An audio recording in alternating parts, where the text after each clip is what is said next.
اور اللہ کی قسمیں کھاتے ہیں کہ وہ تمہیں میں سے ہیں، حالانکہ وہ تم میں سے نہیں ہیں۔ اصل یہ ہے کہ وہ ڈرپوک لوگ ہیں۔ اگر ان کو کوئی بچاؤ کی جگہ جیسے قلعہ یا غار یا زمین کے اندر گھسنے کی جگہ مل جائے تو اسی طرف رسیاں توڑاتے ہوئے بھاگ جائیں۔ اور ان میں بعض ایسے بھی ہیں کہ تقسیم صدقات میں تم پر تانا زنی کرتے ہیں۔ اب اگر ان کو اس میں سے خاطر خواہ مل جائے تو خوش رہیں، اور اگر اس قدر نہ ملے تو جھٹ خفا ہو جائیں۔ اور اگر وہ اس پر خوش رہتے جو اللہ اور اس کے رسول نے ان کو دیا تھا، اور کہتے کہ ہمیں اللہ کافی ہے، اور اللہ اپنے فضل سے اور اس کے پیغمبر اپنی مہربانی سے ہمیں پھر دے دیں گے، اور ہمیں تو اللہ ہی کی رضا مطلوب ہے، تو ان کے حق میں بہتر ہوتا۔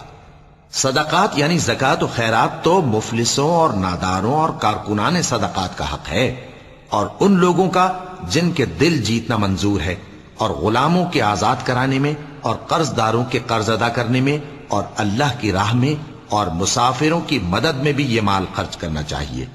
یہ مصارف اللہ کی طرف سے مقرر کر دیے گئے ہیں، اور اللہ جاننے والا ہے، حکمت والا ہے۔